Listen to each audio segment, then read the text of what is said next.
Hi, let's talk about how we can succeed. We'll start with the question, what proactive steps can we take to be successful? So the first step we can take is to aim high. Small hiccups happen, don't let them ruin you. What I'm referring to here is that some students think, oh, I just need a C to pass a class. And so they get scores in the 70 to 72% range, which is passing.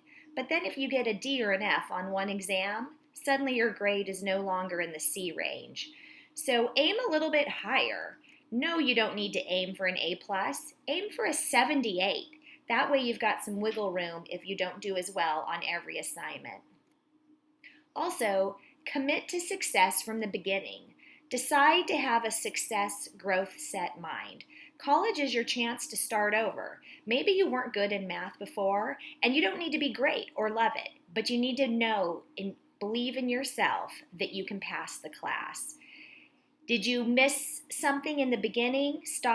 Not do homework for the first couple weeks? That's okay. Start now. And here's a big one. Don't miss out on the easy points.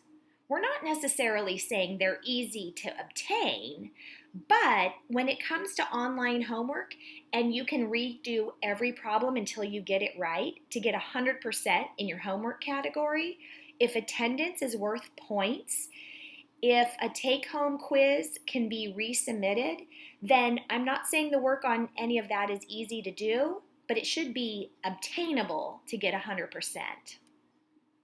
Also, stay organized. Well, as organized as you can stay, but actually reading emails and announcement is huge.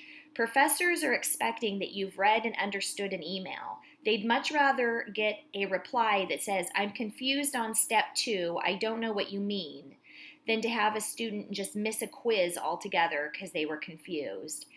Make a schedule. Figure out what set days and times you're going to do work. Or in terms of utilizing backward design, we talked about that when it came for studying a test. If you know you have a test on a certain day, backtrack to how far in advance you should start studying. And this works for homework too. If your homework is due on Sunday nights, but there is no online tutoring on Sundays and your teacher won't be replying to your emails, plan on getting your homework done on Friday nights so you still have access to the resources you need. In terms of taking good notes, we had a whole video on that talking about figuring out what works for you. Also, take advantages of your resources. Come to class on time and the whole time. Even in a remote setting, if your teacher is offering live sessions, be ready to go on time and listen to everything they say. If not, go back and listen to the recording. Practice. Math is a skill. It's not just facts to memorize, and we've talked about that. If you're going to have to perform a task on a test, you want to have practiced performing that test. And keep in mind, homework is the understanding and preparation phase for those quizzes and tests. If you think of homework as something that you just suffer through, you're going about it all wrong. It's about trying to learn and understand. Even though online homework lets you repeat a problem 20 or 30 times until you get it right, if you don't turn around and write down what you did to get it right, you'll just learn 29 ways to get it wrong and not remember which was the one right way to get it right. Can you hear the airplane flying over? I live by the airport, sorry. And the last thing under practice is not do doesn't mean don't do. Right? And I get that. I was a student who often had assignments that were optional and thought, oh, I'll do it, but I kept putting it last on my list and I didn't get to them. But that doesn't mean the information gained on the data wasn't worth it. Even if you can only do 2 problems, hopefully that will give you a little more practice. Here's a cartoon I'll read to you. The girl in the top left says, how do you math so well? And the person on the right says, practice. On the left middle, she says, it must be an innate gift, a gift from God. On the right, the person says, it's practice. Bottom left, I'll never understand. Some people are so talented. It's a mystery. On the right, it's practice.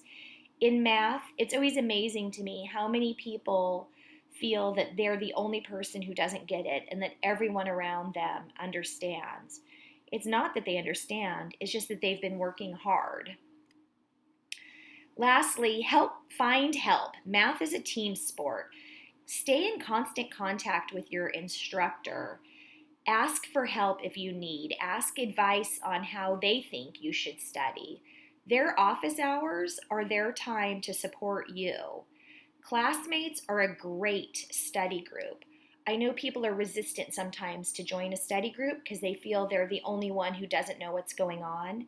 But even if you can help on one problem or keep people organized, they're happy to have you in their study group. The Math Success Center provides free math help, and we've talked about that and the Multidisciplinary Success Center in another video, along with different internet and private tutoring options. Okay, so we know what we need to do to get on track, but what if we get off track? What if things don't go according to plan? What do we do when bad stuff happens? Okay, well, maybe it wasn't bad stuff. So we need to effectively react to a situation where we've gotten off track. So if you don't understand something, you have fallen behind, you miss a class, you fail a quiz or a test, then you can get yourself back in a passing level in the class.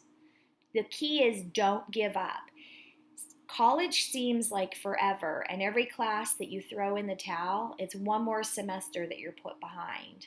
So communicate with your professor. You don't need to be too personal. Just tell your professor, hey, I've got something personal going on this week. I'm sorry I missed the test. I've got a plan for getting back on track. Or can you help me get back on track?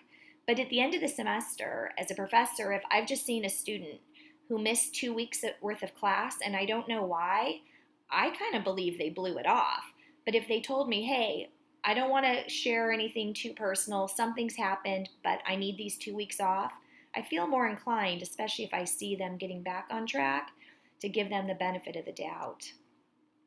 Ask for help. Resources are everywhere, and we've talked about it. Even people in a different class. Ask somebody in your English class how they survived their math class, or if they know a math tutor. Spend extra time to catch up and stay current. Scheduling helps, but this is a big one. Sometimes when people fall behind, instead of catching up and staying current, they just keep trying to catch up. So if they're always on a 2-week lag, they're always failing each quiz. So you need to find this balance between figuring out what you've missed, but also knowing what's being taught right now. Search for sources of confusion and go after it. Now this is hard. Sometimes people say, I don't know what I don't know. But maybe you could narrow it down. Like, I don't know the beginning part of chapter 3, but I do know how to do the stuff after, we found an equation of a line. So, okay, then we're stuck in these 2 sections. We can at least learn to focus on those. I will pass this math class because I dream of a time when I can transfer to my dream school, said by Andrea, a college algebra student. Right? We got to get through math to transfer. I can become an engineer, Elliot from intermediate algebra. He knew his career path and he knew it involved math. I can qualify for my scholarship, Anthony in statistics. So his thing was just about meeting all of the needs of the scholarship. I don't have to stress when I need to do math. This was Elizabeth, who's studying to be a future elementary school teacher. And this is a great one because, right, sometimes math is scary, but as we've talked about before, if you study, you don't need to cheat. And if you study, hopefully you don't need to stress. I can be done with math forever. Okay, that was Josh in intermediate algebra, math 130. You're kind of never done with math forever, but if that's how Josh feels and it makes him happy, then that's what got him through the class. I'm good with that. Don't let your dreams be only dreams. Thank you so much. Hope you've enjoyed the Viking summer voyage and taken away from this skills that better prepare you for your college math experience at LBCC.